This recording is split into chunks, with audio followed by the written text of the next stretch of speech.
Y ya arrancamos.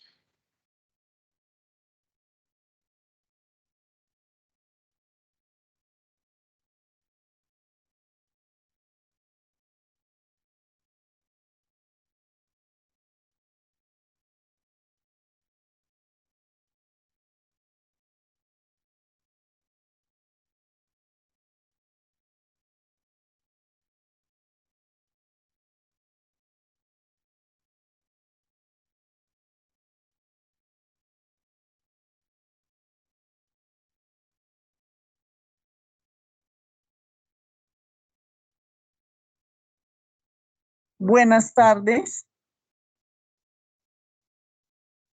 No se oye uno. Buenas tardes. Contesté, ella me habló, pero no se oye.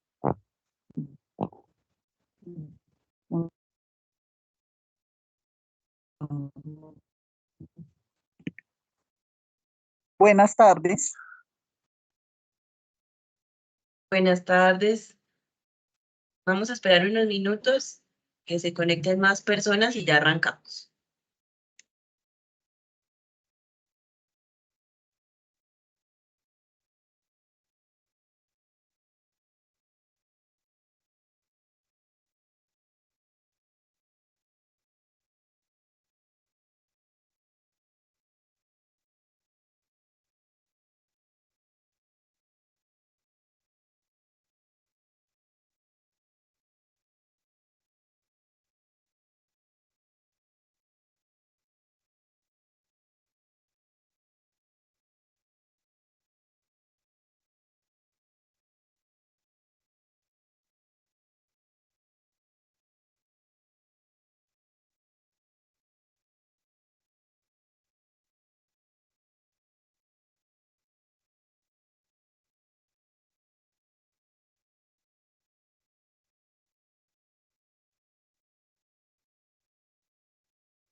Les estoy dejando en el chat el link de la asistencia y ya vamos a comenzar llamando.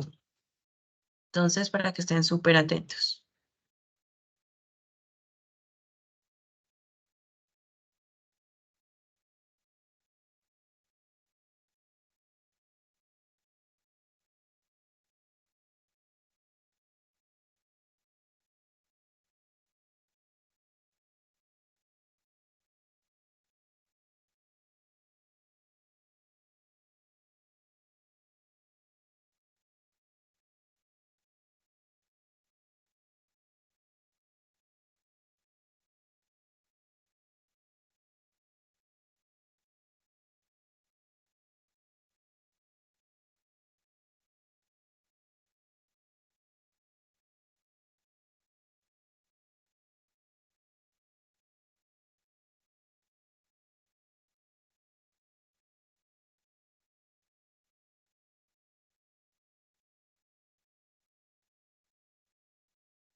Profe, el último link que envió, porque aparece que es la asistencia de 16 de mayo aún.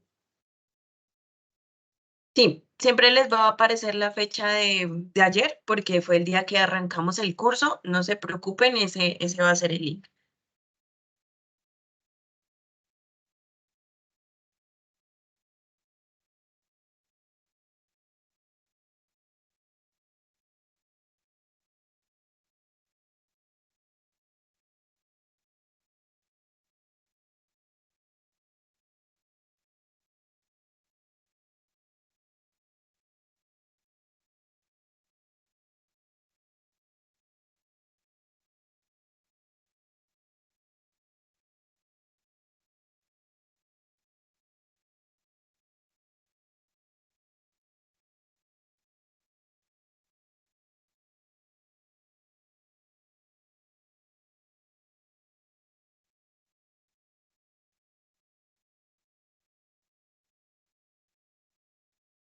Mm.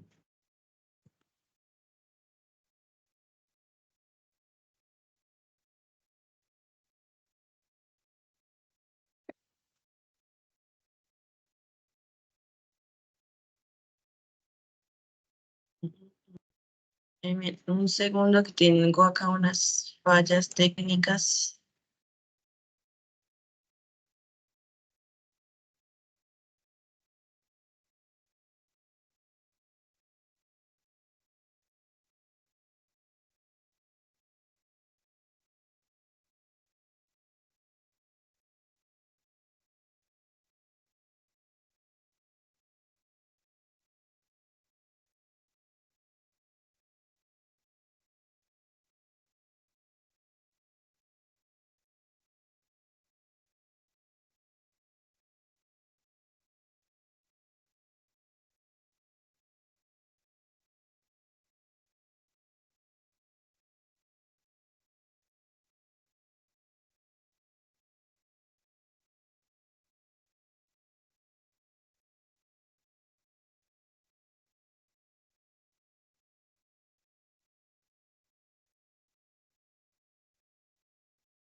No me aparece.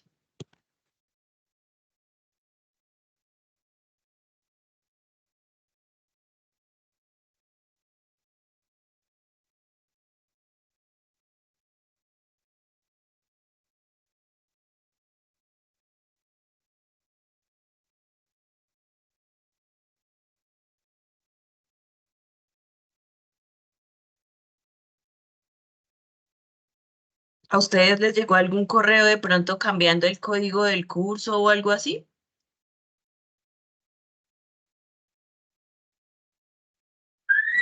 No, señora, nada, a mí no me llegó nada. ¿No? Y no me aparece acá. No, señora. Mm, Bueno, no me aparece la lista acá del curso, pero denme un segundo informe, igual ya comenzamos.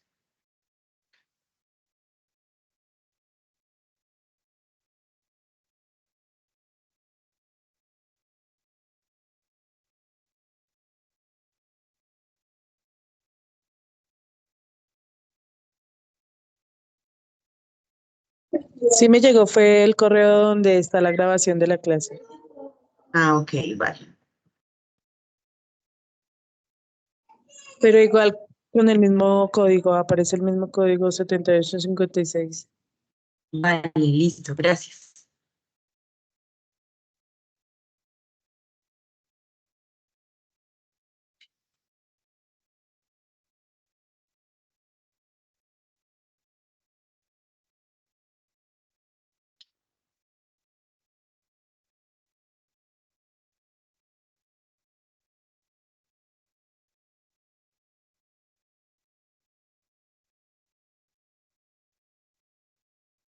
Mientras tanto, cuéntenme cómo les fue con el taller de ayer.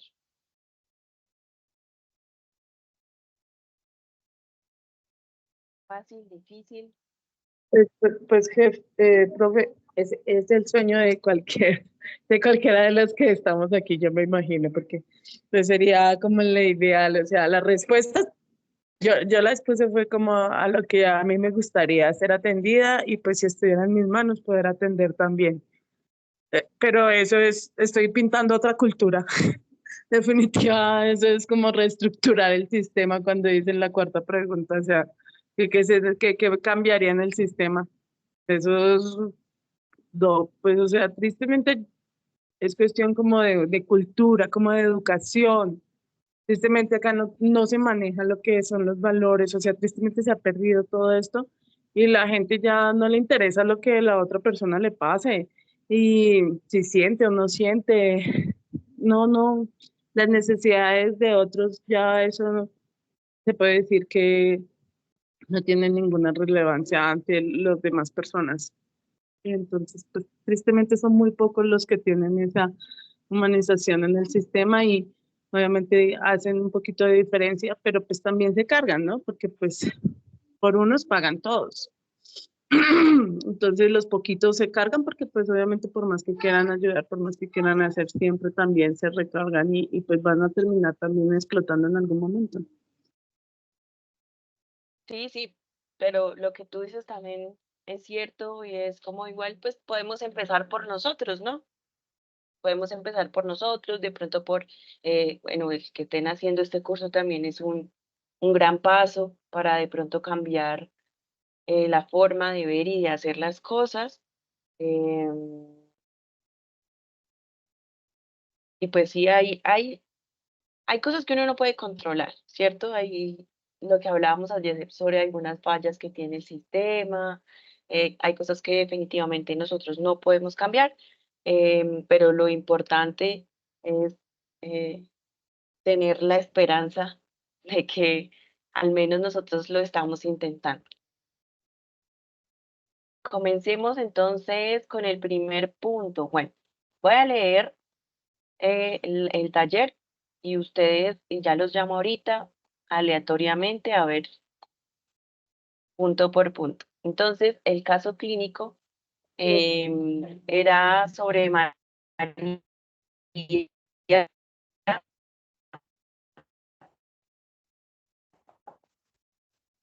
una mujer de 45 años que llevaba síntomas los últimos días y había decidido buscar atención médica debido a lo mal que se sentía. El examen inicial, entonces, es recibida por el personal del triage, quien la registra rápidamente, le indica que tome asiento en la sala de espera.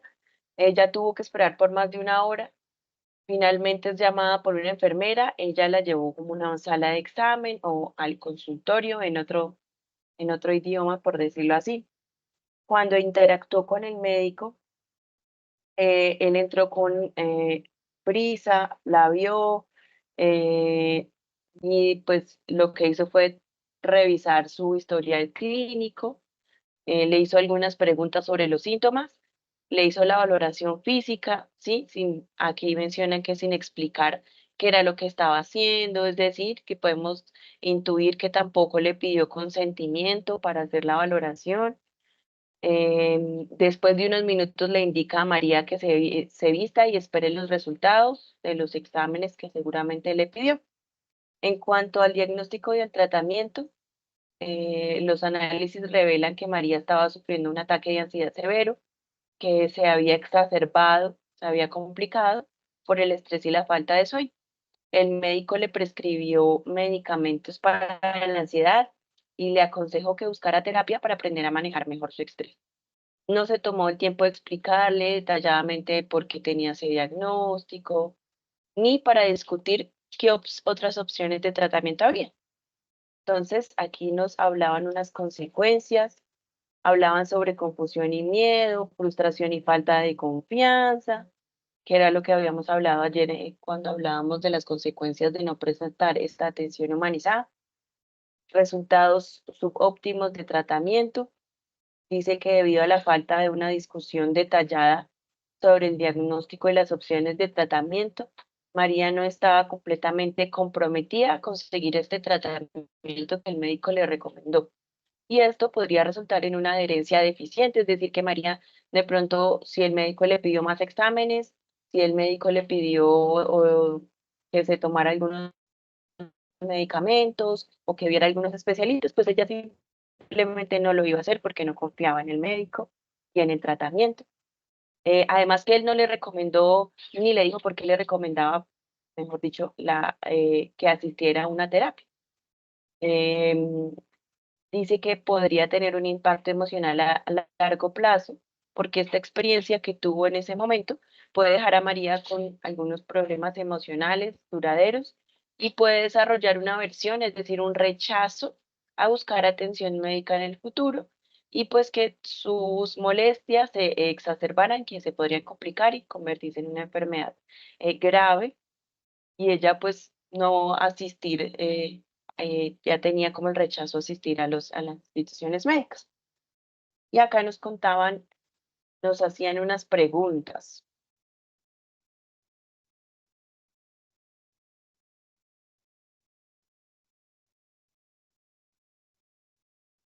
Entonces, la primera pregunta dice,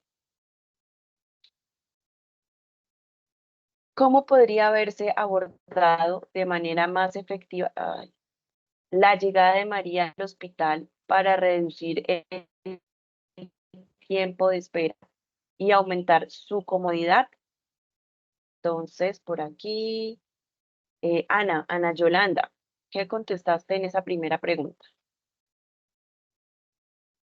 Eh, Buenas tardes, profe. Yo creo ¿Ya? que hubiera sido más acorde que la hubiera atendido el médico, como primera medida preguntándole por qué se siente así, qué cosas ha pasado, cómo ha estado, o sea, como sensibilización ante la enfermedad, lo que ella está sufriendo. Ok. Digamos que para el abordaje de la llegada, sí, entonces como en ese primer momento, lo que, como ustedes comentan, podría hacerse, sí, es reducir el tiempo de espera. No siempre es posible en los servicios de urgencias, pero algunas veces sí. Si se ve, si la persona está muy agitada, si se ve que de pronto está en una crisis emocional, lo ideal es que fuera atendida más rápido, pronto, ¿sí? Porque eso puede desencadenar en episodios de pronto de autoagresión o ya en un caso muy extremo de heteroagresión. Entonces, lo primero sería tratar de reducir el tiempo de espera. Entonces, desde el triage, hacer una clasificación para disminuir ese tiempo de espera. La comodidad durante la espera. Entonces, la institución podría implementar un sistema más eficiente de triage, que fuera más transparente, que en ese sistema se pudiera valorar rápido a la persona. También se podrían ofrecer algunas comodidades básicas, ¿sí? En la sala de espera, como de pronto agua, asientos más cómodos, algo de entretenimiento, que es de pronto un televisor. Entonces, mientras espera, de pronto podría distraerse un poco y eso pues ayudaría incluso a mejorar la condición del caso puntual de María. No estoy hablando de todos los casos, pues para que la sala de espera o la espera mientras la atienden fuera un poco más agradable. Entonces, la humanización también tiene que ver mucho con los insumos con los que cuentan las instituciones. Además, claramente, pues de la atención del personal de la salud hacia las personas. La segunda pregunta, entonces, nos decía,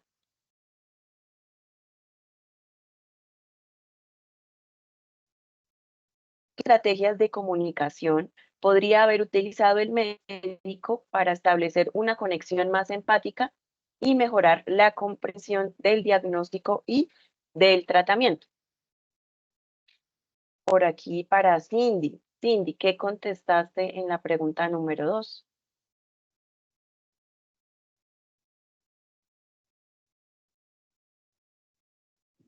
Yo contesté que hubiera sido pues más, mejor, o sea, perdón la redundancia.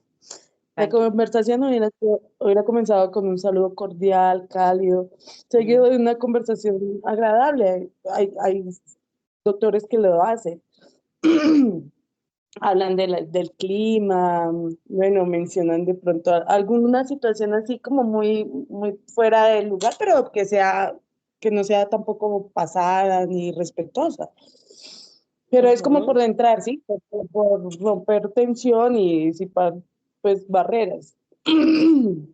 Mientras tanto, pues, le pide al paciente que le cuente, que hable, ¿sí? Pues, o sea, es como interactuar más con el paciente, no es solamente una situación fría y, y ahí como yo soy el doctor y usted solo cuénteme y hábleme, como le pasó al doctor del caso.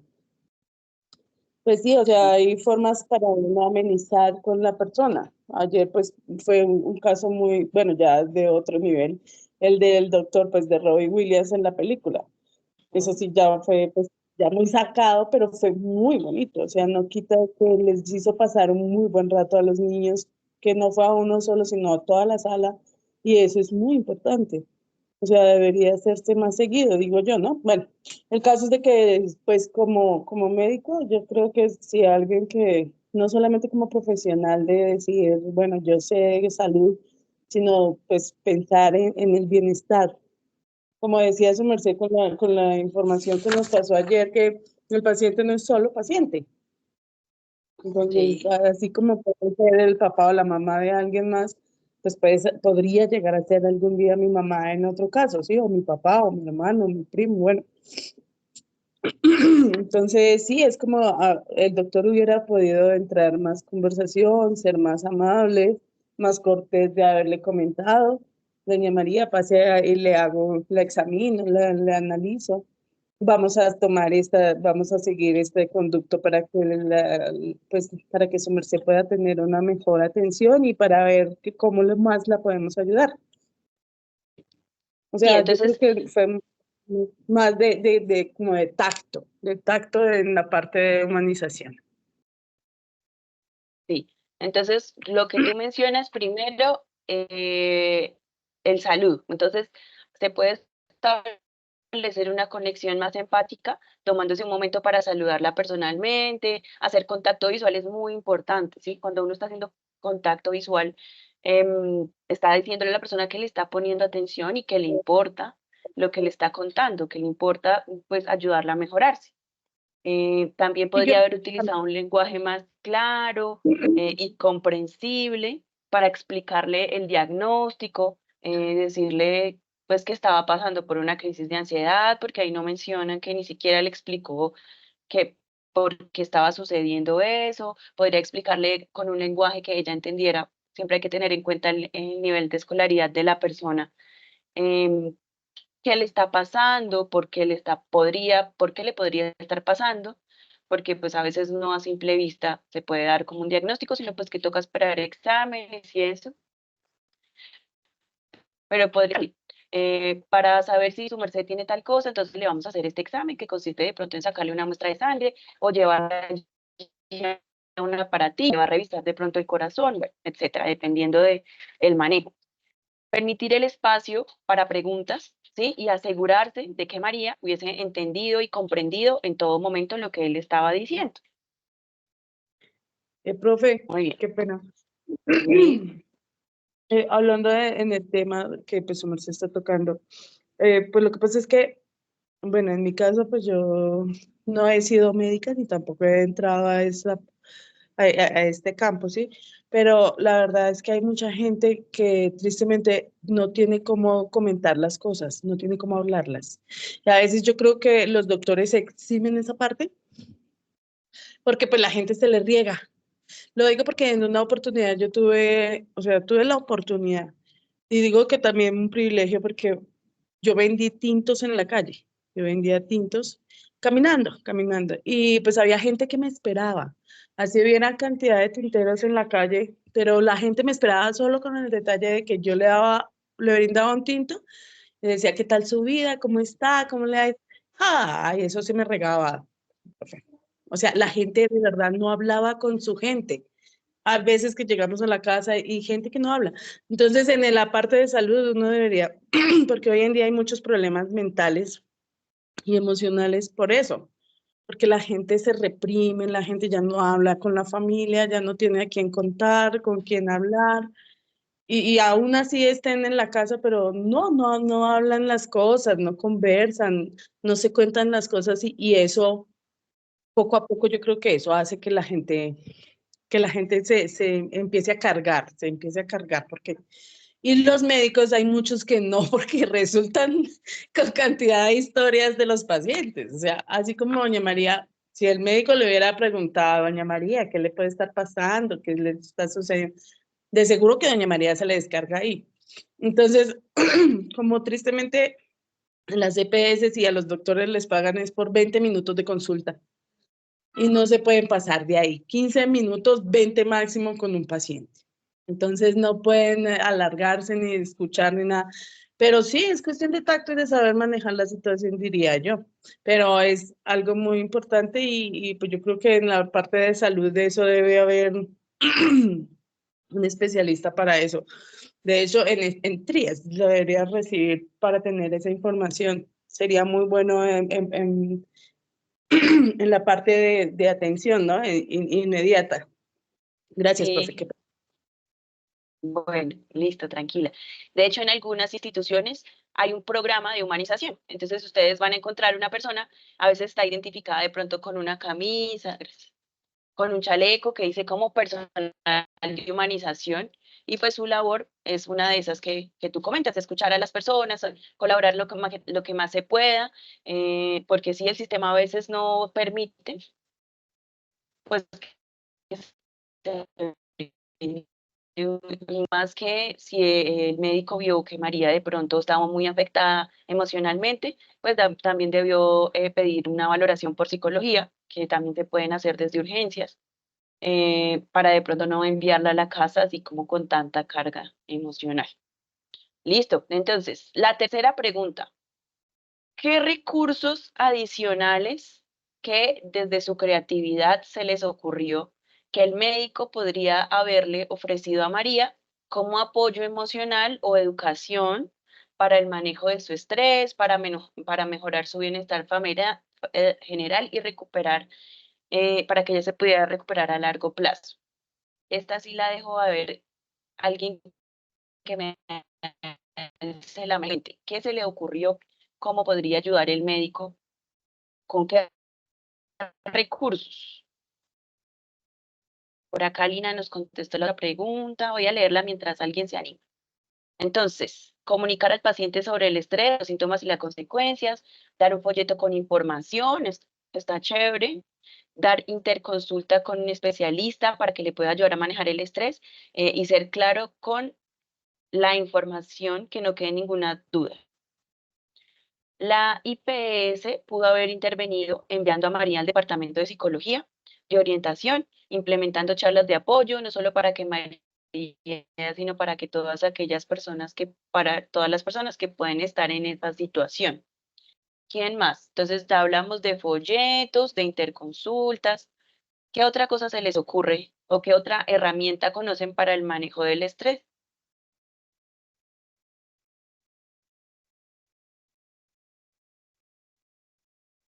Hola, profe, buenas tardes. Hola, buenas tardes.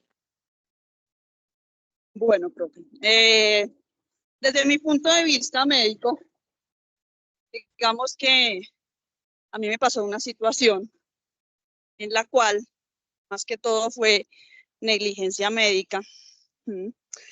¿Qué pasa? Que a veces los médicos, digamos, si yo llevo el tratamiento de un paciente desde tiempo atrás, pero resulta que por X o Y motivo, a mí me cambiaron y llegó otro médico, entonces ahí hay distorsión, se distorsiona la información o,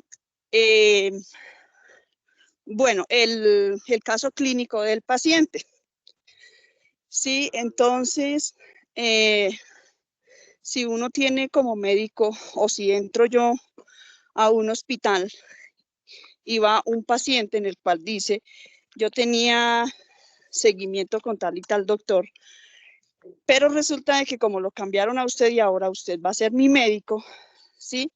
El médico tratante o el que entre tiene que ponerse en contexto con la persona, ¿sí?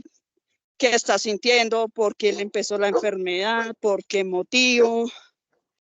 Sí, no solamente como hacen muchos ahora de que dígame qué le duele para sí mismo diagnosticarlo, ¿sí? Porque eso es lo que pasa ahora con la salud. Yo la diagnostico porque a usted le duele la cabeza. ¿Cuántos días llega con dolor de cabeza? 3 días, pero no se toma la molestia de decir, venga, ¿por qué le empezó? ¿Cómo le empezó? ¿Usted tiene antecedentes familiares? Sí, muchas cosas. Entonces, ¿qué hace el médico? Ya, por ejemplo, ya no le va a dar la misma cantidad de medicamento porque le va a decir, no, usted merece. Ya con eso cambió todo. Entonces, ay, perdón, profe. Tranquilo. Con eso cambió todo el concepto. Entonces, a veces los médicos cambian ahí el tema de los medicamentos. Y la persona lo que hace es una contracción de medicamentos porque le están dando, digamos, los sartán para la tensión, pero en ese momento le bajan la dosis o le suben más. Entonces ahí ya entra el choque en que la persona, o sea, el cuerpo humano resiste solamente una pastilla para la tensión diaria. Si yo entro a darle 2, pues obviamente el cuerpo ya me va a responder de otra manera. Entonces eso va a generar traumas en la persona y va a generar que la enfermedad se aumente y sea otra cosa lo que le va a dar. Es mi punto de vista médico. Sí, siempre es importante revisar como el historial médico y de pronto todo el contexto, ¿sí? Como nos decían, pues ella estaba presentando ese ataque de ansiedad, pues era porque tenía detrás un montón de cosas, estrés, de pronto no había podido dormir bien. Entonces sí es importante no centrarse de pronto solo en lo que está refiriendo la paciente, porque pueden haber muchas cosas de trasfondo y si mejoramos esas otras cosas, pueda mejorar también la persona. Entonces, ¿qué otras estrategias ustedes planteaban? A nivel laboral, el tema de pausas activas, sí, es súper importante porque puede ser que el estrés de la paciente haya sido por de pronto una sobrecarga laboral. Se podría, nos dice por acá Jessica, se podría aplicar más a menudo con eso. Uno que como que toma un respiro y tiene otra mentalidad, otra perspectiva. Eso está científicamente comprobado que las pausas activas son necesarias para todo, tanto como para si uno está estudiando, como para si uno está trabajando. Hay que tomarse unos minuticos de descanso. Eso ayuda a mejorar como las interconexiones neuronales y a crear mejores memorias y recuerdos. Entonces es importante. Listo, Andrea, ya te dejamos el link ahí. Hay otras estrategias, entonces súper importante, entonces nombrábamos derivar a la parte de salud mental, llámese psicología o psiquiatría, pues eso sí ya depende del concepto médico. Proponerle recursos educativos para técnicas de manejo del estrés, el manejo de la respiración ayuda mucho a calmar la mente y de paso el cuerpo, ejercicios de relajación y de pronto apoyo comunitario. Sí, entonces lo que ustedes nombraban ahorita, hablar con otra persona a veces también le ayuda a uno como a regular sus emociones. Independientemente de que esa persona le pueda dar a uno una solución o no, el solo hablarlo ya incluso cambia el significado que tiene para uno mentalmente el problema. ¿Sí? Por ahí alguien quería hablar. Sí, profe, yo. Profe, es que, o sea, también se me ocurrió el haber puesto terapia ocupacional. Hay veces que las personas nos centramos tanto en nosotros mismos que si de repente nomás ayudamos en el jardín del conjunto, eso nos distrae. O sea, cualquier tipo de terapia así que lo haga salir como de sí mismo O sea, la pues entre rutina. otras, ¿no? Sí, Sí, sí, yo tengo conocimiento de que existe terapia ocupacional. sí, sí, sí. Entonces, pues yo no sé a quién la implemente, pero sí sé que existe. Y sí, Pero hay terapeutas ocupacionales y también es una alternativa muy buena. Sí, muy bien. Gracias por tu aporte. ¿Qué recursos Profe, adicionales buenas ya hayan noches. Hola, buenas noches. Profe, pues yo diría que también podría ser algo para, digamos, mermar en el momento la urgencia. También si no cuentan con un psicólogo, porque pues obviamente es difícil que les dé, que tengan eso en urgencias, pero hay trabajadoras sociales o de pronto el médico le hubiera podido decir, ya la hago acompañar de una enfermera, le podría dar algo para distraerse a la señora, que escriba, que coloree y más si de pronto la señora era de edad como para también relajar ese estrés que ya llevaba. Sí, también es súper importante los primeros auxilios psicológicos. Entonces, los primeros auxilios psicológicos no son solamente el personal de salud. Cualquier persona del común se puede entrenar en primeros auxilios psicológicos y también ayudan en situaciones de crisis. Por acá dejaron más respuestas en el chat. Creo que sería muy bueno, aparte de la interconsulta, actividades en casa que pueden apoyar al diagnóstico, por ejemplo, videos o actividades desestresantes. Claro que sí, ahora en internet uno encuentra de todo, ¿sí?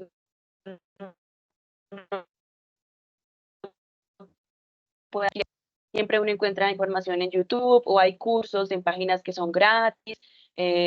También, sobre todo el mindfulness, estrategias para afrontar el estrés, la respiración, el yoga, la actividad física también. No es como vaya, trote un montón de kilómetros en tanto, no, apenas salir a caminar ya le cambia a uno la perspectiva de todo.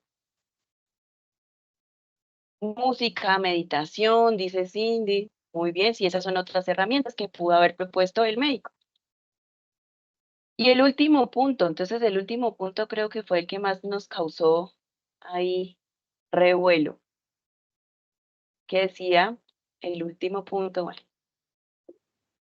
una fantasía. sí. ¿Qué cambios en el sistema podrían implementarse para promover una cultura más centrada en el paciente y humanización en todos los niveles? Déjenme todas sus respuestas ahí en la cajita y yo las leo.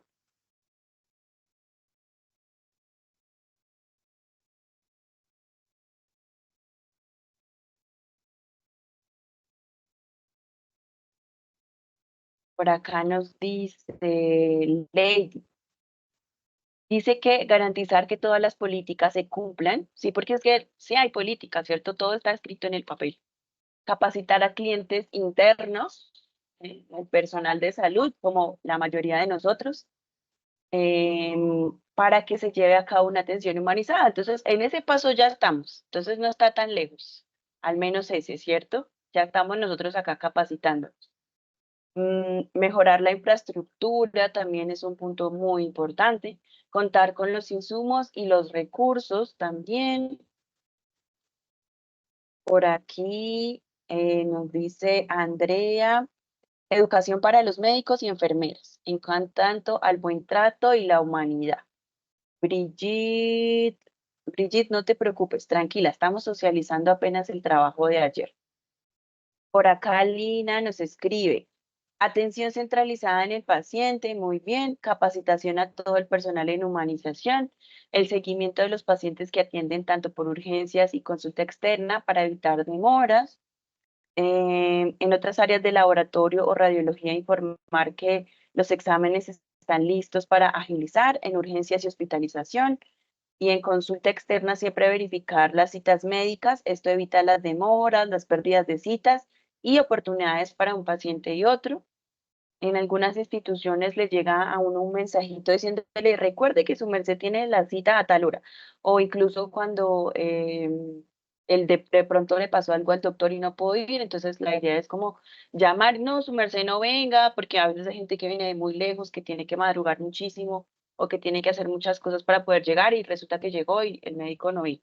Pero entonces sí es una buena alternativa, poder mejorar estos canales de comunicación con todos los pacientes.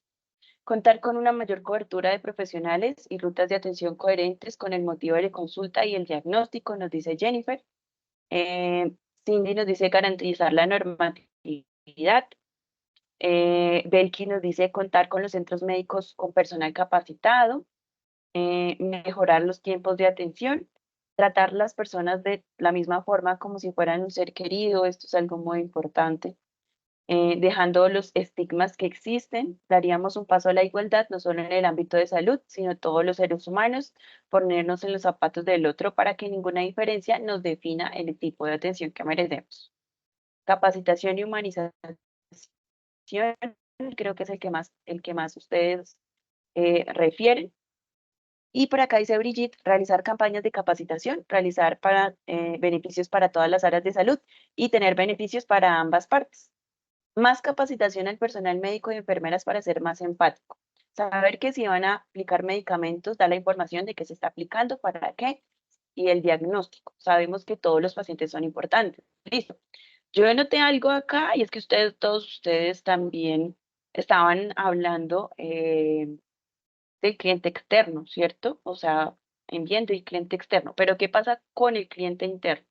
¿Ustedes creen que se puede hacer algo que nos ayude a mejorar propiamente a nosotros los trabajadores de la salud y que cuando nosotros nos sentamos bien, pues vamos a ser más capaces de atender a las personas? ¿Qué propone? ¿Qué se puede mejorar en cuanto a nuestra salud propia de nosotros los trabajadores o de las personas que atendemos a personas? Porque eso también es importante. Recuerden que si alguna de mis esferas como trabajador de la salud estaba afectada, que yo pudiera brindar de pronto la mejor atención, pero que eso claramente no era una excusa para que yo la brindara mal.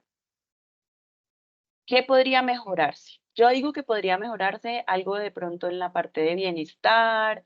Yo siento, y es mi opinión, que si uno como trabajador se siente muy bien, se siente querido, se siente acogido, se siente importante para su organización, uno trabaja muy bien, ¿sí? Pero si no, es, es también una consecuencia de todo eso que estamos viendo, ¿cierto? Entonces sería mejorar también el bienestar de nosotros los trabajadores de la salud, para que nosotros también podamos brindar pues un buen trato, porque eso también es importante. A veces, por lo general, las condiciones del personal de salud no son las mejores. Entonces hablábamos de las largas jornadas, que a veces tenemos jefes que no nos tratan con respeto, que nos ven de pronto como un trabajador más, que no ven que también somos seres humanos, que tenemos una familia, que tal vez estamos pasando por una situación que no está bien, y es también una de las herramientas que ustedes mencionaron, es como sentarse y hablar y preguntarle a uno, ¿sí? Uno es como que uno quiera que le resuelvan el problema, pues porque a veces ni siquiera uno lo puede resolver, pero pues uno también necesita ser escuchado y eso lo ayuda a uno a sentir al menos que alguien, que es importante, que alguien le está poniendo atención. Listo. Por acá alguien tenía la manito alzada, Alejandra. ¿Qué nos quieres contar, Alejandra?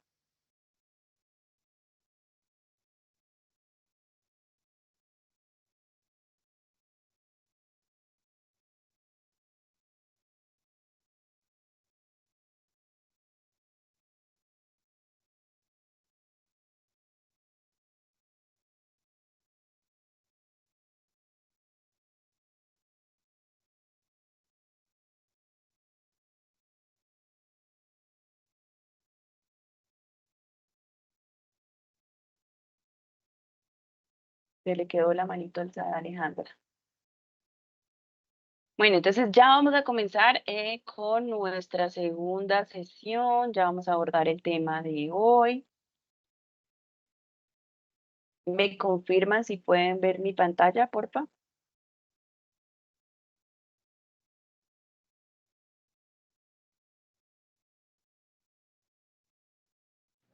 Sí, Hola, señora, hola, ahí ¿me se ve. escuchan? Vale, gracias. Entonces, ya para nuestra segunda sesión vamos a ver un poquito de legislación, de cómo se deberían hacer las cosas, de pronto documentos o reglamentos que ya dictó el Ministerio de Salud en nuestro país, porque a veces uno dice, bueno, yo quiero hacer tal cosa en mi institución, pero digo, bueno, ¿y cómo lo hago? ¿Sí? Entonces, para eso también sirve la legislación. No solo de pronto como para decir, hey, así toca hacer o toca hacer las cosas, sino para hacer una guía. Entonces, la resolución 13437 de 1991 constituye los comités de ética hospitalaria y adopta el decálogo de los derechos de los pacientes. Desde el 91, ¿no? Yo pensaría, eso debe tener más años, pero no. Entonces, el Ministerio de Salud, en el ejercicio de sus atribuciones legales, especialmente las conferidas por los artículos 6 y 120 del Decreto Ley del 1471 del 91, y considerando, dice que todas las instituciones de salud tienen que tener un comité de ética y ellos tienen que velar por los derechos y los deberes de los pacientes. Los deberes también. Los pacientes también tenemos deberes. Entonces, adoptar como postulados básicos para propender por la humanización en la atención a los pacientes y garantizar el mejoramiento de la calidad en prestación del servicio público de salud en las instituciones. Miren que es tanto públicas como privadas. Los derechos de los pacientes de los que vamos a hablar a continuación se tienen que ejercer sin una restricción, como ustedes lo comentaban, sin hacer de pronto una restricción de derechos por algunas diferencias que se tengan, no. Tiene que ser siempre para todas las personas igual, sin importar la raza, el sexo, la edad, el idioma, la religión, la opinión política o de cualquier índole, el origen social, la posición económica, es para ricos y pobres igual, o la condición social. Y aquí falta también la orientación de género. De pronto se incluyó más adelante, pero tiene que ser igual para todos los derechos, independientemente de su orientación. Primer derecho, elegir libremente al médico y en general a los profesionales de la salud, como también a las instituciones de salud que presten la atención requerida dentro de los recursos disponibles del país. Entonces aquí quiere decir, si yo de pronto ya tuve un primer encuentro con ese médico que yo dije, no, a mí no me gustó, por favor no me den la cita con ese doctor, entonces uno tiene el derecho a escoger, pero siempre desde lo que sea disponible, ¿no? Porque pues es una urgencia y pues yo estoy verdaderamente mal, pues voy a tener que ser atendida por el único médico que está ahí. O si, por ejemplo, en el sector donde yo estoy no hay otro especialista, sino solo ese, pues yo también tengo que mirar los recursos, ¿sí?, que tiene el sistema para poder atender mi salud. El segundo derecho, disfrutar de una comunicación plena. Entonces, relacionado con el caso de María, no se cumplió ese derecho. Entonces, ahí ya está de primera vulnerándose ese derecho.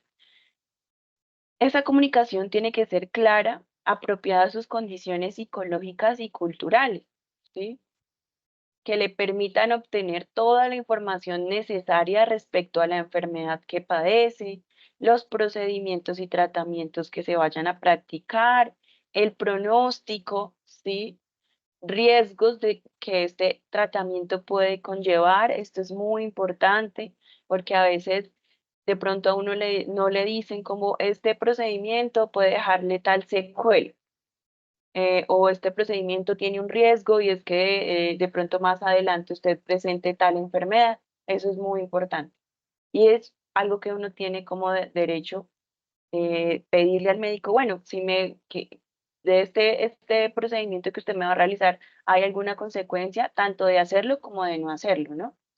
Y se tiene que dejar una expresa constancia escrita. Entonces, cuando uno firma o cuando uno acepta un tratamiento o cualquier procedimiento que se haga, si sea la sola valoración, se tiene que firmar un consentimiento informado. Entonces, Y si uno definitivamente no quiere hacerse ese procedimiento, también se tiene que dejar en la historia clínica, pero se llama asentimiento.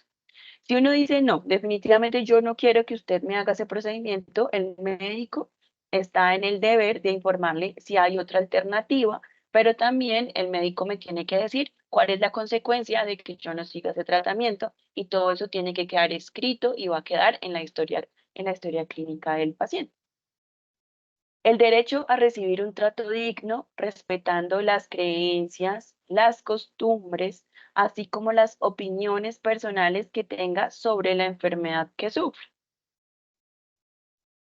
¿Cuál podría ser un ejemplo sobre algún procedimiento según las costumbres de alguien? Entonces, existe una religión que, por ejemplo, no permite transfusiones sanguíneas, ¿sí? Entonces, esa persona está en todo el derecho de no aceptar esa transfusión sanguínea porque dentro de su ideología, de su religión, pues no está permitido. Ese podría ser un ejemplo.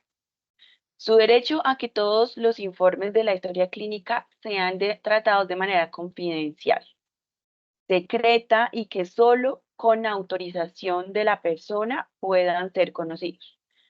La historia clínica solo la debe conocer el personal que trata a la persona y la persona, ¿sí? Es algo que a veces de pronto no nos queda claro. Y si de pronto la persona desea que alguien más la conozca, pues también tiene que dar su permiso.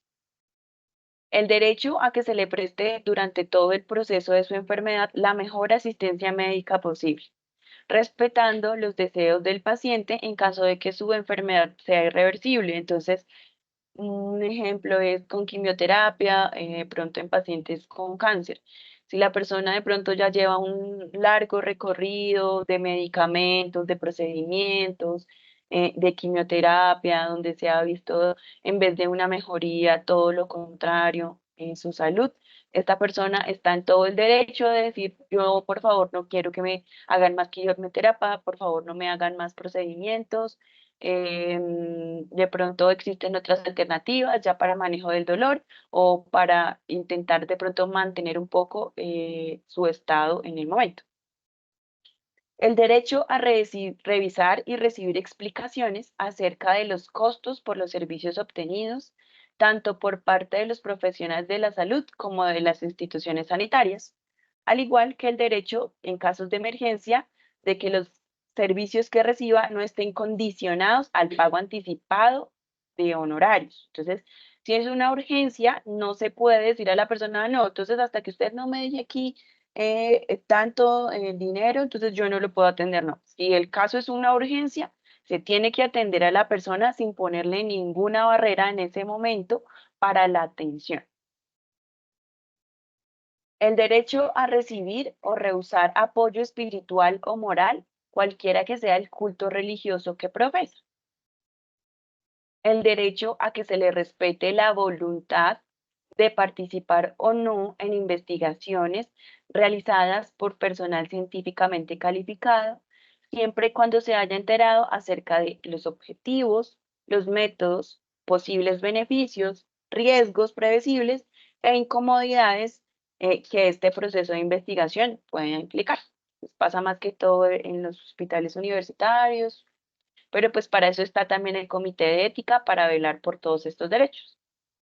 El derecho al que se le respete la voluntad, aceptación de rehusar la aceptación o rehusar la donación de los órganos para que estos sean trasplantados a otros enfermos.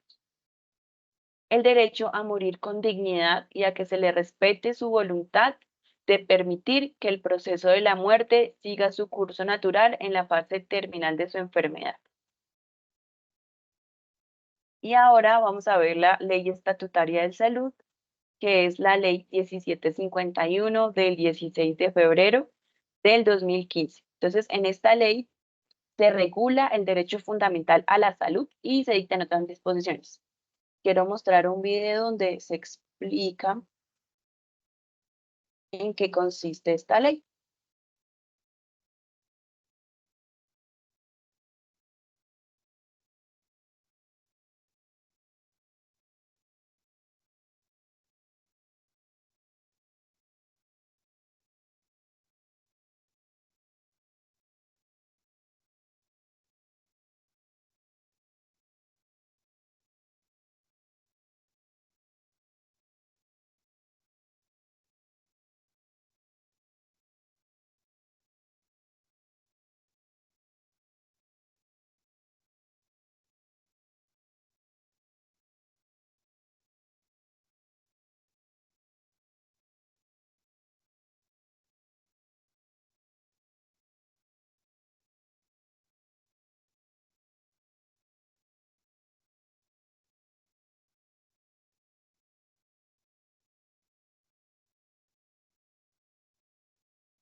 ¿Me confirman si escuchan el sonido del video?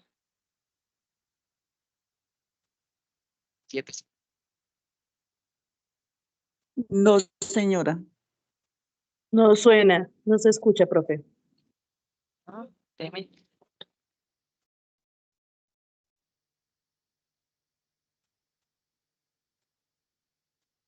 Económicos ¿Y que vive ahora? en una zona rural de Colombia y ha estado experimentando síntomas persistentes de una enfermedad crónica.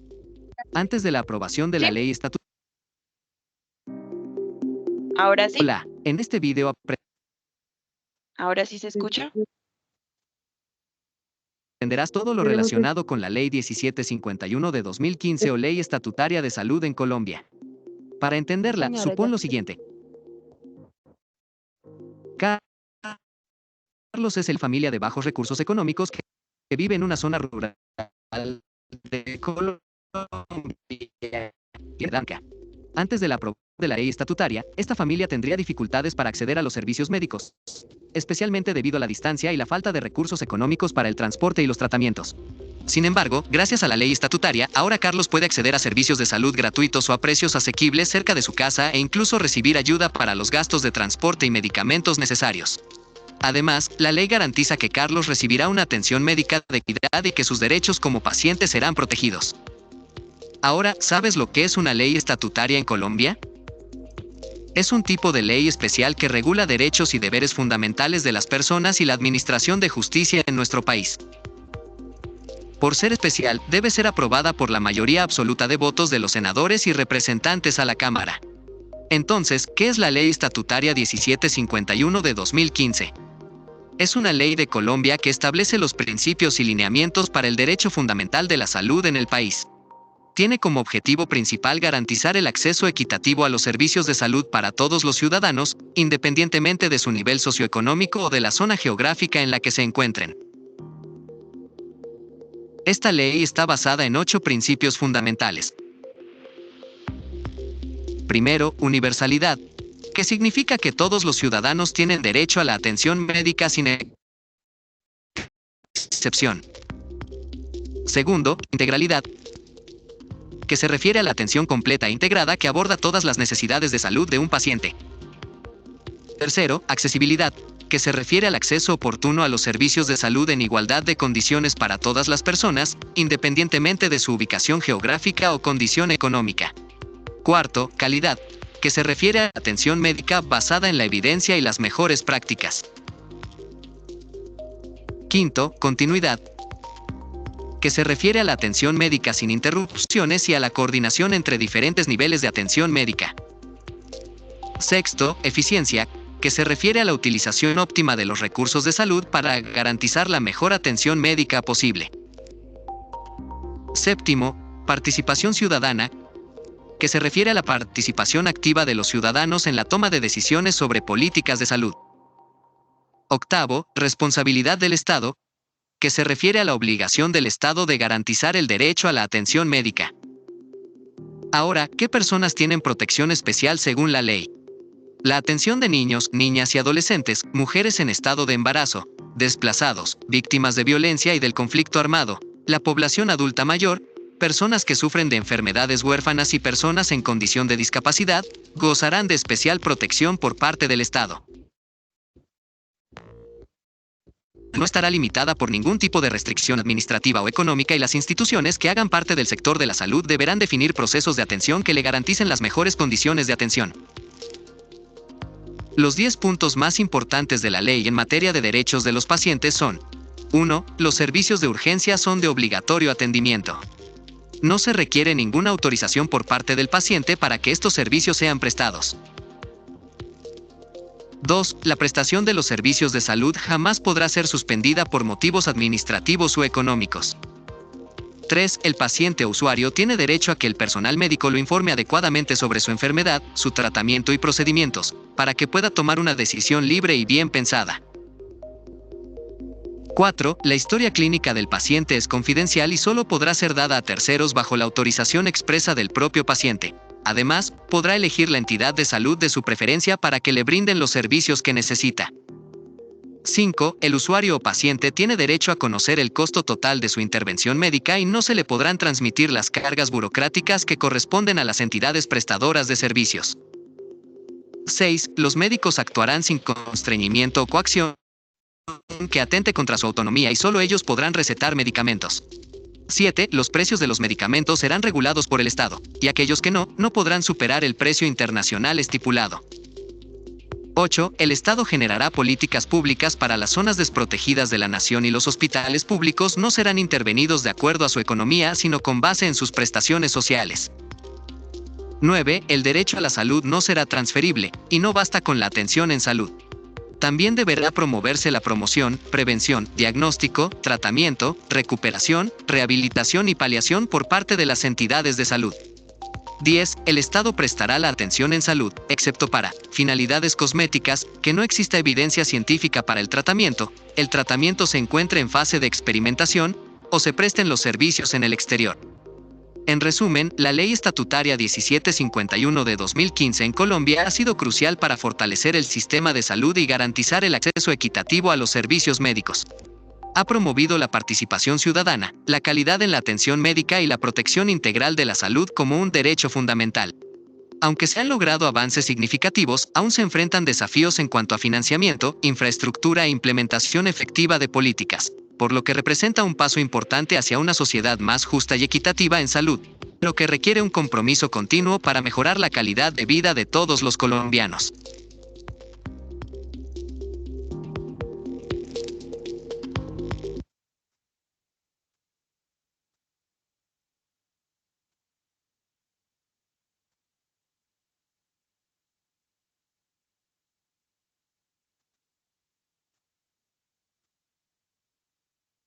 Excelentísima ley, buenísima.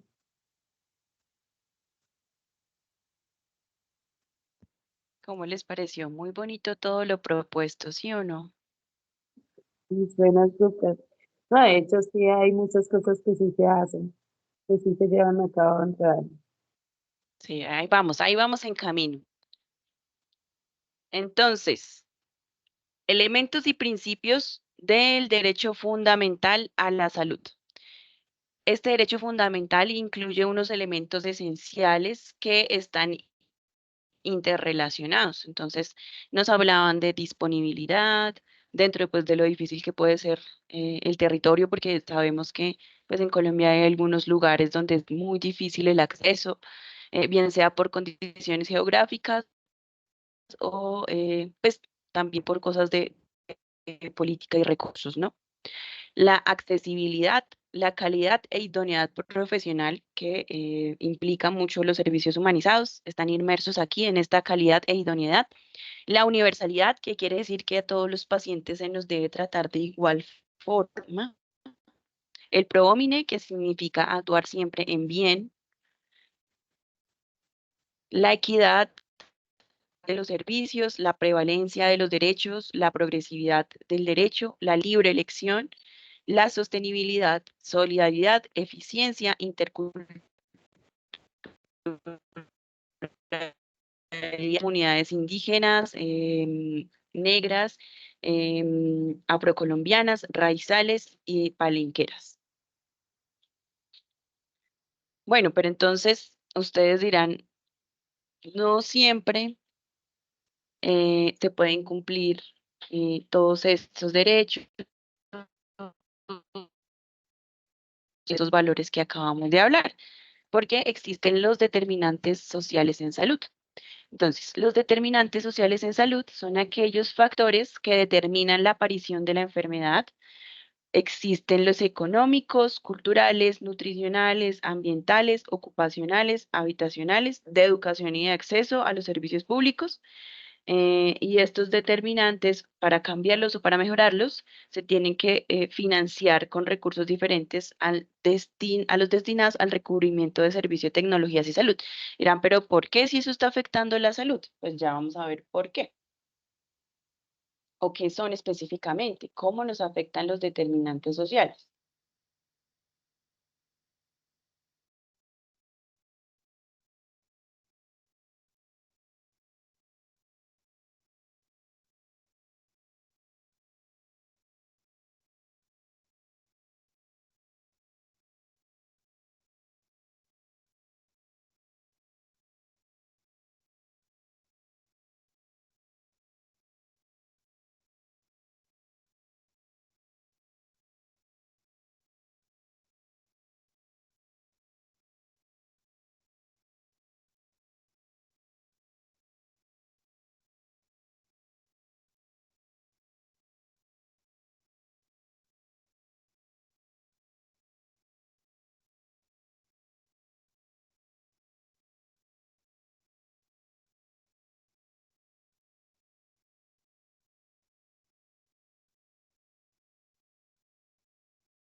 A menudo creemos que la salud es únicamente un asunto individual que depende de nuestra genética y estilo de vida.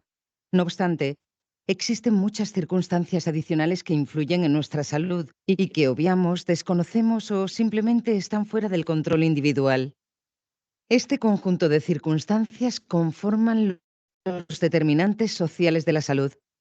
Todo influye en nuestro bienestar, desde dónde nacemos, cómo crecemos, vivimos y trabajamos, qué sistema de salud tenemos y qué políticas se adoptan desde nuestros países, así como a nivel internacional. Si no, ¿cómo explicamos, por ejemplo, la discrepancia sobre el factor esperanza de vida entre diferentes países del mundo si todos los humanos tenemos aproximadas características físicas? Iremos por partes. Indiscutiblemente se puede hablar de nuestro comportamiento como determinante social de la salud. Las decisiones que tomamos sobre nuestros hábitos, como fumar, beber alcohol, practicar o no ejercicio o alimentarnos adecuadamente, pueden contribuir a un estado de salud más o menos saludable. Pero debemos tener en cuenta que en cada decisión también hay un componente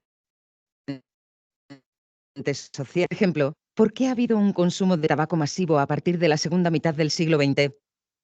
Porque la publicidad jugó un papel clave explicando que fumar el primer cigarrillo era uno de los ritos de paso de la infancia a la mayoría de edad.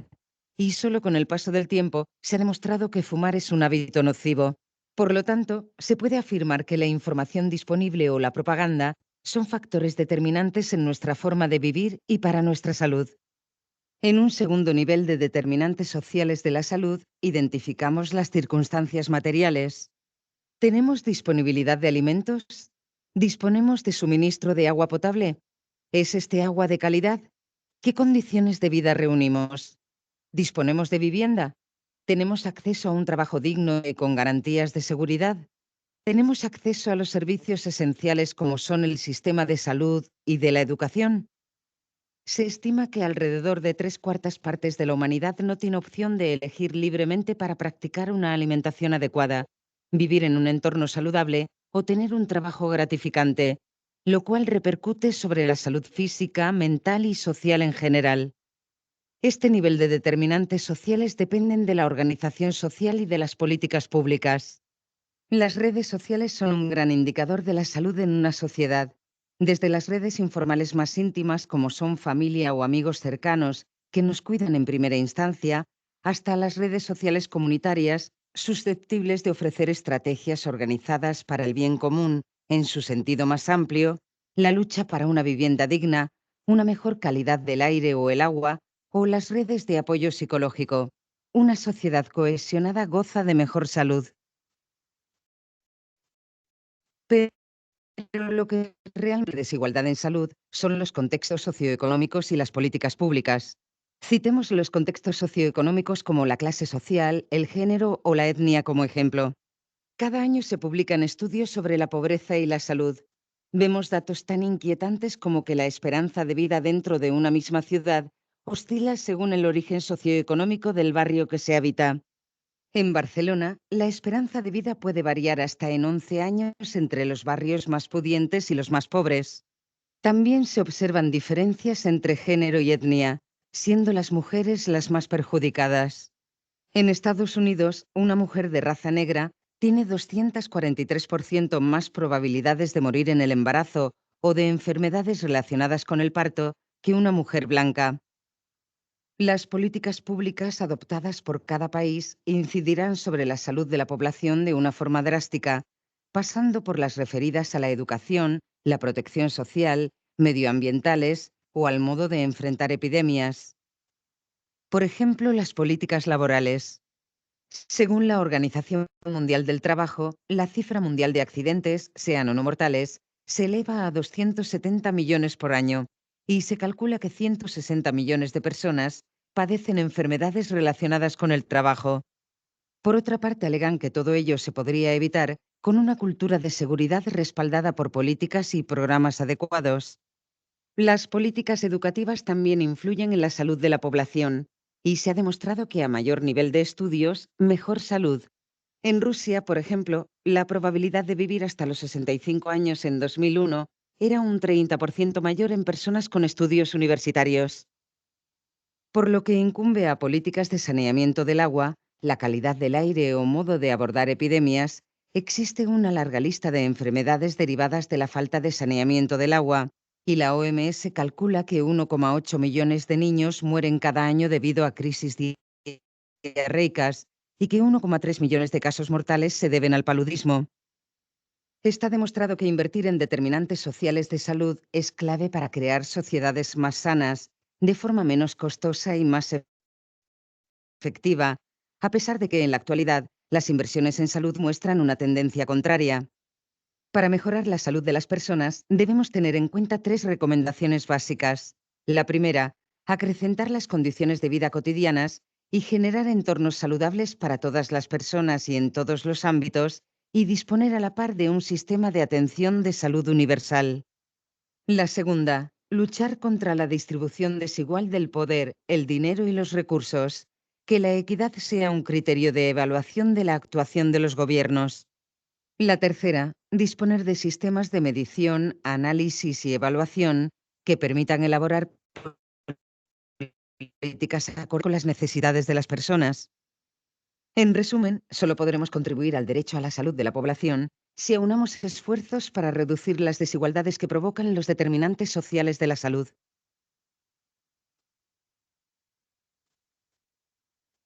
Listo, déjenme en el chat qué fue lo que entendieron sobre los determinantes sociales en salud.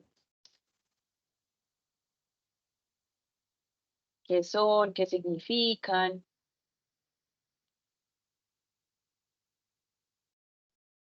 ¿Qué entendieron del video?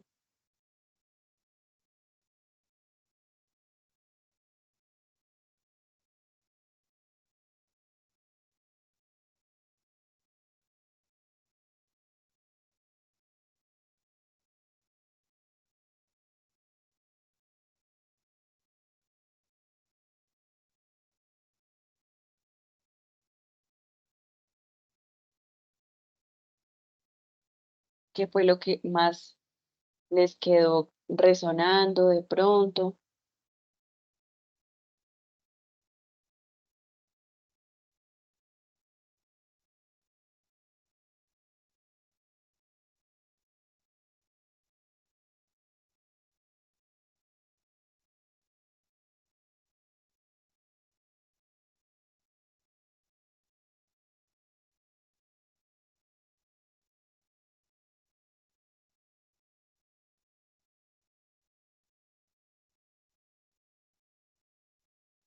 ¿No me escucharon bien? Que les quería preguntar de pronto qué fue lo que más recordaron del video. Ah, el audio se cortaba mucho. Bueno, voy a dejarles de todas formas el link para que lo vean de pronto más tardecito. Y de pronto lo que alcanzaron a escuchar, cuenten. Profe, pues recuerdo los determinantes sociales, lo que alcancé a entender es de que eso cuenta mucho es, pues, el estilo de vida de cada persona.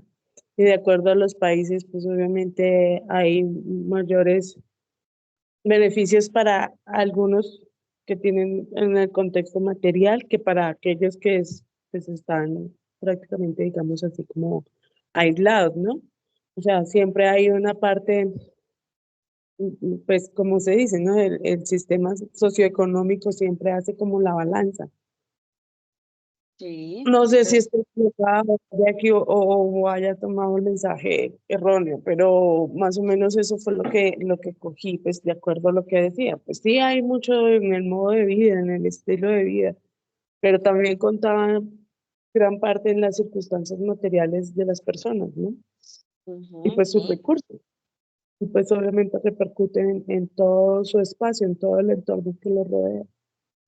sí, entonces exactamente que hay algunas condiciones como la socioeconómica que tú nombras, Cindy, que impactan sobre la salud de las personas y que muchas veces no se pueden controlar. Entonces, la zona geográfica donde uno nace, la parte socioeconómica que se desarrolla o que simplemente no se puede de pronto mejorar, y eso va a impactar en la salud de las personas. Entonces, decía como que unas 3/4 partes de la población del mundo no podían alimentarse ni tener el trabajo pues ideal, ¿no? Por acá nos dice Adriana, la calidad de vida incrementa cuando una población adquiere más conocimientos y estudios, dado que mejora la forma de ver las cosas y los cuidados personales. Claro que sí, el acceso a la educación también es súper importante. Por acá nos dice Jessica que los determinantes es donde se ven las circunstancias en que las personas nacen y crecen, ¿sí? Y esas circunstancias entonces van a tener una repercusión en la vida de las personas. Y Sandra nos dice cómo debemos tener una calidad de vida. Pero ustedes dirán, bueno, ¿qué tiene que ver estos determinantes en salud?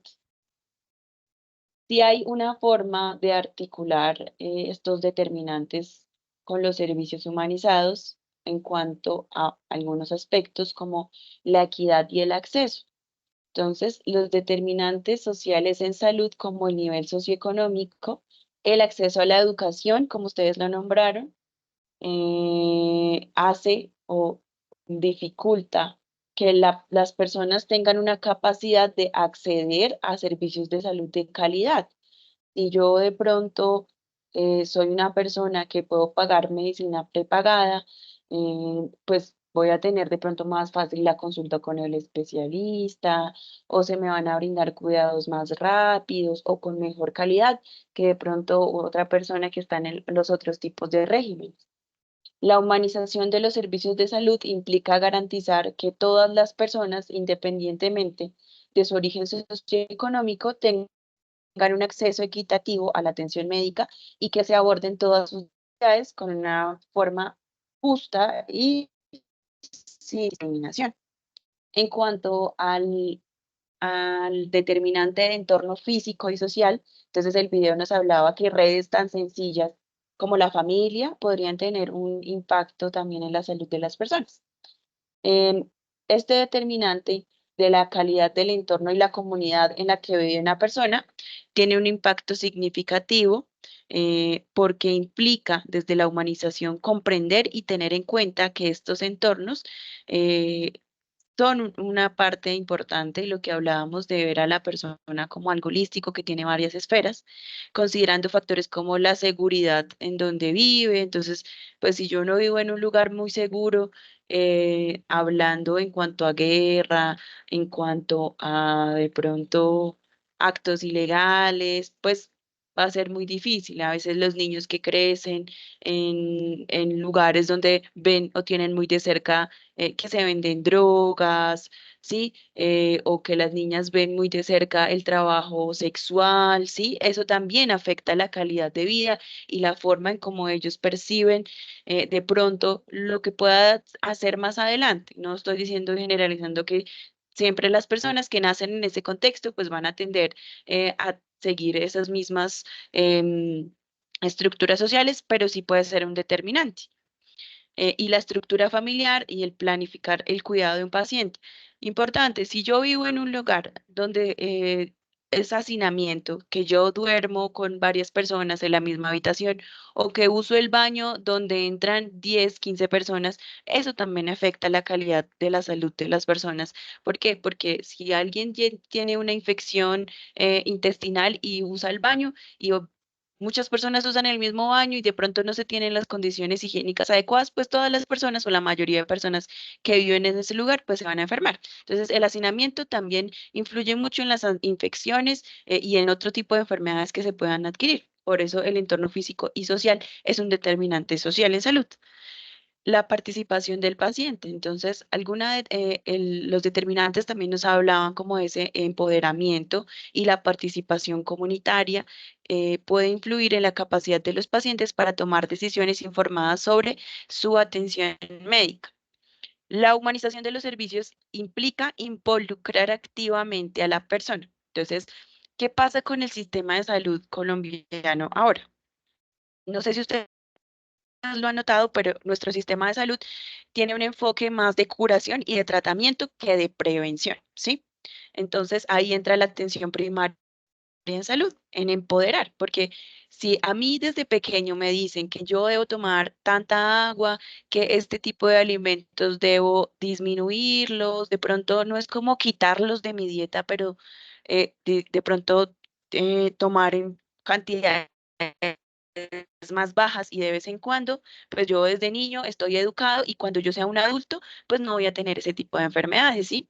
Entonces, empoderar a las personas significa educarlas y decirles que uno es dueño de su propia salud, ¿sí? Hay que tener en cuenta mucho sus valores, sus preferencias y pues los derechos que tienen. Y pues esto va a requerir que se hagan algunas estrategias para superar barreras como la falta de educación o la desigualdad de poder entre proveedores de la atención médica y los pacientes. El artículo número 10 de esta legislación nos habla sobre derechos y deberes de las personas relacionados con la prestación ya de los servicios. Entonces, acceder a los servicios y tecnologías que garanticen la atención integral. Entonces, atención integral quiere decir que a mí no me van a ver solo como una enfermedad y me van a dar medicamentos para tratar esa enfermedad. A mí me tienen que ver como una persona que adquirió esa enfermedad. ¿Por qué? Puede ser por estos mismos determinantes que habíamos dicho o por hábitos de vida saludable, pues difíciles, ¿no?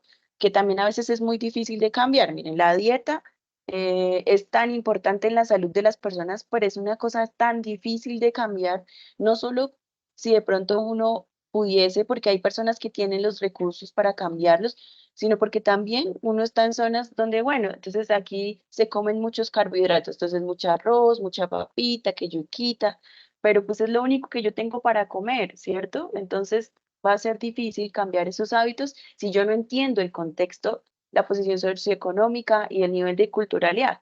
¿Qué pasa, por ejemplo, en Boyacá? Entonces, nosotros en Boyacá comemos papa, ustedes yo creo que si alguna vez, si son de allá o alguna vez han ido a visitar, y en Boyacá abunda la comida. Entonces, nos sirven a uno desde el desayunito, entonces es un caldo con muchas, muchas papitas. Entonces, y siempre tiene que haber papa en casi todas las comidas. Entonces, va a ser muy difícil que ustedes me digan a mí de boyacense como no, pero es que usted tiene que bajarle a las papas. ¿Por qué? Pues porque es algo de lo que yo desde niña, ¿sí? Entonces para mí eso va a tener una implicación importante. Entonces es entender ese contexto para así entrar a mediar. Entonces, bueno, pues entonces no es como quitémosle las papas de una, sino bueno, disminuyamos las papitas o cámbiela por otra cosa, ¿sí? Recibir atención de urgencias que sea requerida con la oportunidad que su condición amerite sin que sea exigible un documento o cancelación de pago previo. En ningún servicio de urgencia le tienen a uno que pedir de pronto que pague algo para ser atendido, antes de ser atendido. Y pues de si uno está sin documentación y está consultando por algún urgente, no sé, me acabo de pasar un accidente y estoy con de pronto sangrando o algo así, no dicen, ¿cómo no? Deme su cédula. Pues no, tienen que atenderme la condición porque es algo urgente. A mantener la comunicación plena, permanente y expresa, que ya lo habíamos hablado. Información clara y apropiada por parte del personal médico. Recibir prestaciones de salud en las condiciones y términos consagrados en la ley. Recibir el trato digno, teniendo en cuenta nuestras creencias, costumbres y las opiniones que nosotros tengamos y la confidencialidad de la historia clínica, a que se preste durante todo el proceso de Es que nuestra ese ya también enfermedad, baja.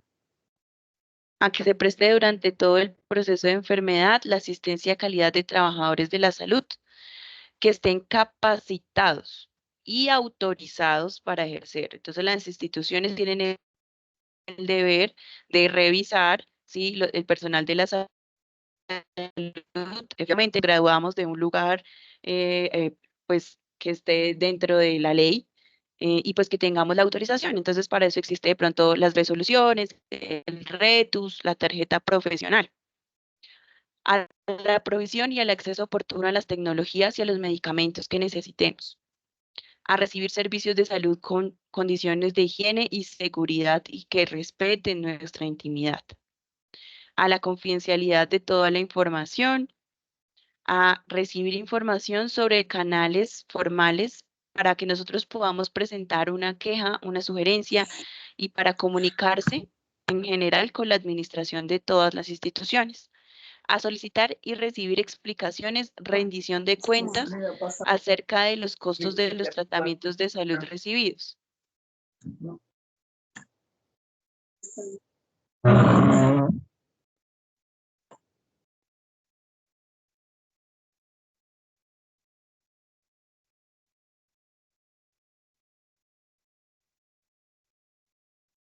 a no ser sometidos a ningún caso a trato cruel o inhumano que afecte nuestra dignidad, a no ser obligados a soportar sufrimiento evitable o a padecer enfermedades que pueden recibir tratamiento, a que no se trasladen cargas administrativas y burocráticas que les corresponde, que a uno no les corresponde asumir, sino más bien es de la IPS o de la EPS, y a agotar a todas las posibilidades de tratamiento para nosotros recuperarnos de nuestra enfermedad. Y sabemos que pues si tenemos derechos, también tenemos algunos deberes. Proponer o propender, perdón, por nuestro autocuidado. Entonces, lo que les hablaba ahorita sobre uno ser consciente que uno es el responsable de su salud, que si yo tengo un exceso de pronto comer demasiado algo que sé que me va a hacer daño, tomar en exceso drogas o licor o algo que vaya a afectar em, mi salud, ¿sí? Yo tengo que saber que soy el responsable de esas consecuencias. Entonces tengo que tener prácticas de autocuidado, pero entonces esas prácticas de autocuidado no son solamente para la salud física, también están las prácticas de autocuidado para la salud mental. Entonces, para la salud mental está eh, hacer actividad física, ¿sí? También nos ayuda con la salud mental, poner límites a las personas, está el aprendizaje. Cuando yo siento que todos los días estoy aprendiendo, eso también ayuda la parte de neurotransmisores de mi cerebro, a hacer que yo me sienta bien, a tener relaciones de calidad, que yo me sienta querida, que me sienta acompañada por mi comunidad. em, Al descanso, ¿sí? Esos también son, es autocuidado para salud mental y también propender por el cuidado de mi familia y de mi comunidad. Otro deber es atender oportunamente las recomendaciones formuladas en los programas de promoción y prevención. Entonces, cuando yo voy a una consulta, a mí el médico me dice que yo debo comer sanamente, que yo debo tomar agua, que debo hidratarme, que debo dormir, que tengo que hacer actividad física. Entonces, es mi deber como paciente atender estas recomendaciones que da el médico o cualquier personal de salud. Actuar de manera solidaria ante las situaciones que pongan en peligro la vida o la salud de las personas. A respetar al personal responsable de la prestación y la administración de los servicios. Ojo, mire. Es un deber que a nosotros como trabajadores de la salud o personas que atendemos a pacientes, usuarios, se nos respete y uno como paciente tiene el deber de respetar. Usar adecuada y racionalmente las prestaciones ofrecidas, así como los recursos del sistema. Entonces, tratar con cuidado los inmuebles, todos los utensilios con los que se me está atendiendo o se puedan atender a otras personas en la institución, cumplir las normas del sistema de salud, actuar de buena fe frente al sistema, suministrar de manera oportuna y suficiente la información que se requiera para efectos del servicio. Entonces, que yo le diga la verdad al doctor durante la consulta, ¿sí? No, doctor, es que yo estoy enferma, es porque me pasó tal cosa, ¿sí? Contribuir solidariamente al financiamiento de los gastos que demande la atención en salud y la seguridad social de acuerdo con mi capacidad de pago.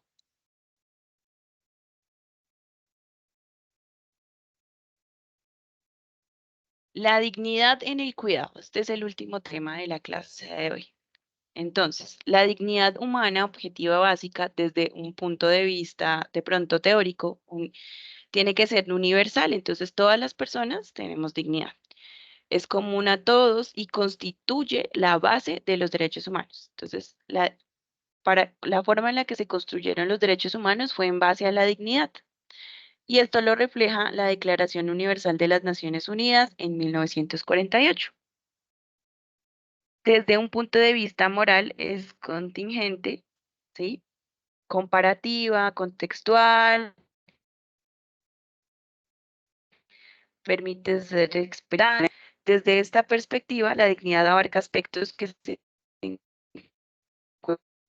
encuentran en relación a lo mismo, como se percibe a las personas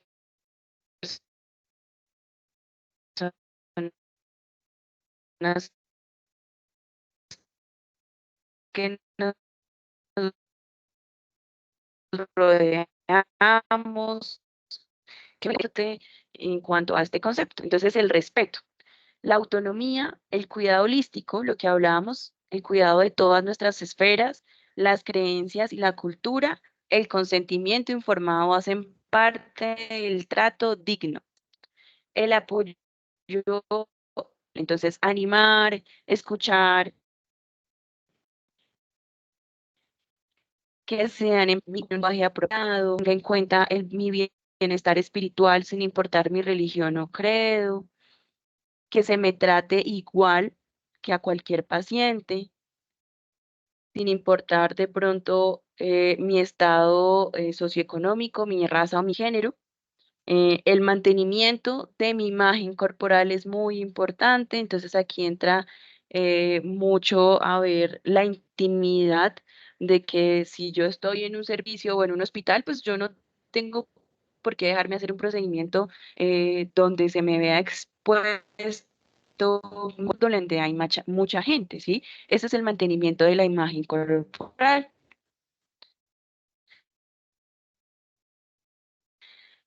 Privacidad, colisión, que son los elementos que protegen la privacidad. Bueno, ahora vamos a hacer una actividad, teniendo en cuenta ya todos estos derechos que vimos y estos deberes.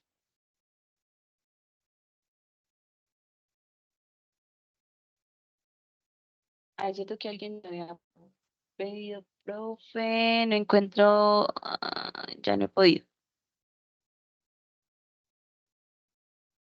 Dice Ana, profe, la señal está pésima. Por el chat, cómo ver la clase de hoy? Entonces,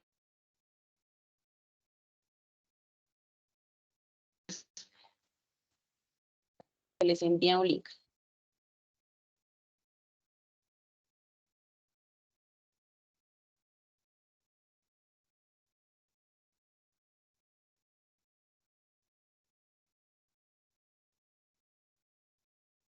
Ya les dejo de nuevo el chat de asistencia, el link de asistencia. Debajo del link de asistencia, les voy a poner un que es como una encuestica ahí, hay dos preguntitas, donde me van a poner una experiencia, puede ser una experiencia propia o una experiencia de un conocido o de un familiar, donde ustedes, ya que vimos el tema de deberes y derechos, hayan identificado, bien sea que se están cumpliendo esos derechos o que se ven vulnerados y los deberes también. ¿Listo? Entonces, en este segundo link, que tiene un cuadrito aquí azulito, ahí le dan clic y ahí encuentran unos cuadritos para que ustedes me escriban esas experiencias. Entonces,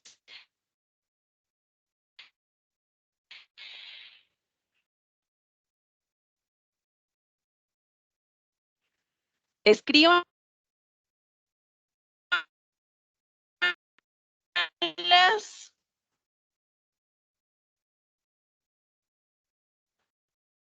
sin poner explícitamente de pronto el derecho. Bueno, voy a darles un ejemplo para que sea más fácil. Entonces, resulta que yo consulté por ahí y eso le dio un montón de personas y se enteró hasta mi mamá que yo había ido a consultar por algo que yo no quería que nadie se enterara, ¿cierto? Entonces ahí se vio vulnerado un derecho mío. La idea es que tengan esa experiencia y otro dicho, ¿verdad? Si se cumplió. ¿Me entendieron?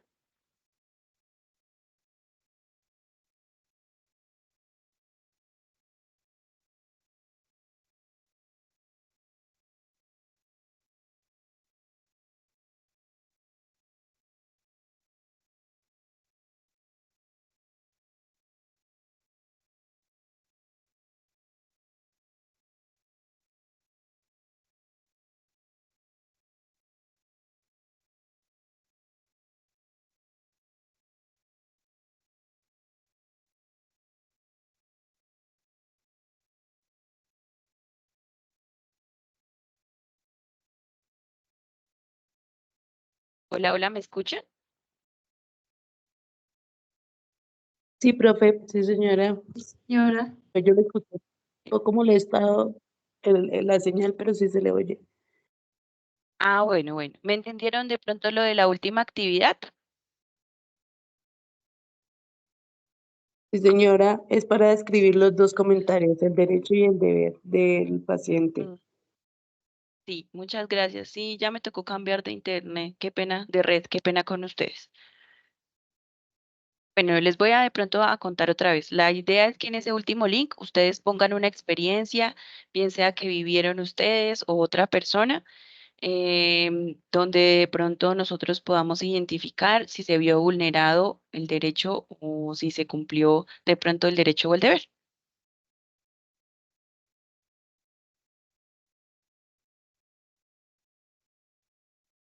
Les voy a esperar 10 minuticos mientras escriben y ya volvemos a leer todas las experiencias.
Listo.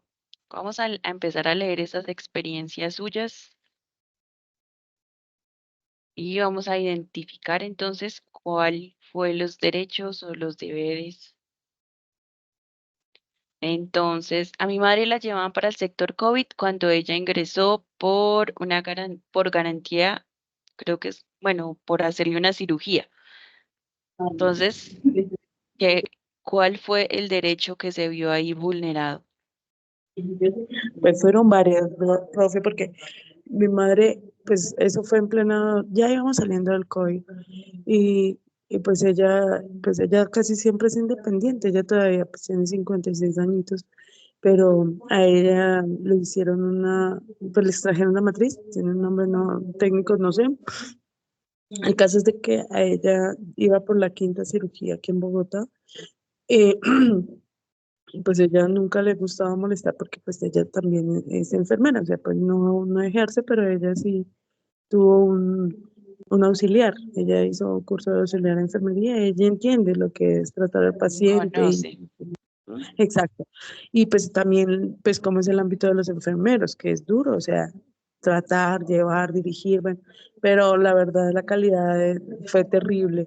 La trataba, pues o sea, la ignoraban, no le prestaban mucho cuidado, ella estaba muy delicada. De hecho, la cirugía se cayó, eso fue caído, eso fue Ay, la Dios mío. cirugía, pero entonces ella arrastrando se fue hasta el hospital y pidió que por favor, o sea, pues ya como ya había hecho derecho de petición, de hecho esa cirugía fue a través de una tutela, entonces como que ya hay veces que el personal lo coge como entre ojos, ¿no? En un momento pues ella le pidieron todos sus objetos, todo, profe. A ella le quitaron celular, le quitaron todos sus objetos personales, a ella solamente la dejaron en bata y la pusieron en una camilla y la dejaron en un pasillo. Pero ella, pues, o sea, ella tenía conocimiento porque es una mujer muy activa. Y en su momento que ella llegó iniciando, ella sabía que ese era el pasillo que llevaban para la gente de COVID. Y a ella la dejaron ahí, como en la entradita. Bendito sea Dios, que pues es una mujer muy activa, pero ella sí apenas vio, o sea, todo se le aparejó. El doctor le pasó por ahí cerquita, entonces ella le dijo, doctor, discúlpeme, pero yo tengo todos sus datos, mi familia está afuera esperando razón mía, le metió la película. Y el tipo al verse como que, ups, ¿qué pasó aquí? ¿Sí? Entonces, como a los 10 minutos hizo que llegaran y la subieran a pasillo y le dieron, o sea, le dieron una cama, como debía haber sido desde que ingresó, pero si no se pone las pilas mi mamá, realmente yo creo que ella dice que ella iba era para allá. A ella lo que iban era, quién sabe qué estaban esperando para meterla, pero como cosas de Dios, aparejó todo para dejarla ahí y que el doctor pasara en ese mismo instante, el mismo que la había atendido. Entonces todo se le aparejó para que mi mamá saliera de ese sitio ahí, pero pues vulnerada como tal, pues es que los cogen, es como, y más de uno, yo creo que en esas circunstancias pasó más de uno, que entraban por una gripa, que entraban por un artrosis o por un dolor o por X o Y y terminaban ir allá en esos pasillos, allá en ese sector y muy duro, muy duro. Sí, entonces ahí, Pues, digamos, el derecho que se vio vulnerado fue que no hicieron el diagnóstico adecuado y no la estaban tratando para lo que ella pues había consultado.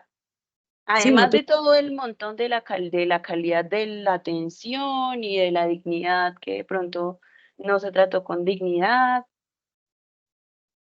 Sí, mi mamá inmediatamente canceló ahí, dijo no, le pusieron para el dolor, la trataron 3 días, pero solo con dolor, solo para el dolor, pero nada más.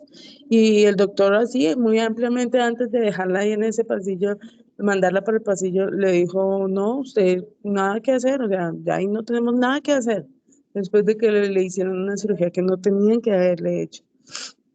O sea, un procedimiento que no debían haber hecho, pero lo hicieron otra cosa, bueno, y mi mamá quedó tremendamente mal, muy mal. Mas, sin embargo, ya después de eso ella salió de ahí y ella pidió auxilio de trabajo social y gracias a Dios, pues así se aparejó y la llevaron hasta San José, ese hospital, y ya tiene muy buenas referencias de allí. Le hicieron una junta médica porque realmente pues, ella quedó muy mal, ella quedó muy mal. De hecho, hace poco la volvieron a llamar ella estaban pidiendo porque él tiene un dolor, entonces ella ya estaba mirando en el pueblo cómo mover para poder venir a una cita, para que le dieran una cita, y desde el mismo hospital la llamaron en ese momentico ahí, en esos días. Doña Marlene, su cirugía fue muy delicada, necesitamos hacerle seguimiento psicológico, hacerle, pues, o sea, mirar cómo iba, ¿sí? Me pareció, o sea, relativamente lo vimos como muy propicio la situación. Además que, triste pero cierto, muy pocas entidades hacen eso, de llamar y verificar de que el paciente esté, pues, que pueda asistir y que le den la cita ellos mismos y todo. Sí, pues eso fue. Seguimiento. Ujú. Listo, gracias por contarnos tu experiencia. Por acá tenemos otras dos que veo que están relacionadas con el mismo derecho. Una habla cuando tuvo un problema de salud y no quería que, que nadie se enterara. Y aquí creo que va encaminado a lo mismo. Una persona que dice que trabaja en salud mental y por una persona que habló del diagnóstico de un paciente que tenía VIH. Los otros pacientes se enteraron y, espérenme, y empezaron a hacer a un lado al paciente, a rechazarlo. Entonces aquí se vio violada la intimidad, ¿cierto? La confidencialidad de la persona. Acá una persona que dice que la mamita es hipertensa, tenía el derecho de recibir un buen trato, claro que sí. Toda la historia clínica era reservada, no ser juzgada y muchas veces por lo que no puede comer y come de vez en cuando. El de la espiritualidad, se sintió vulnerada por acá una persona en la confidencialidad entre paciente y médico por falta de ética, vulnerabilidad en torno al diagnóstico médico de una paciente en urgencias.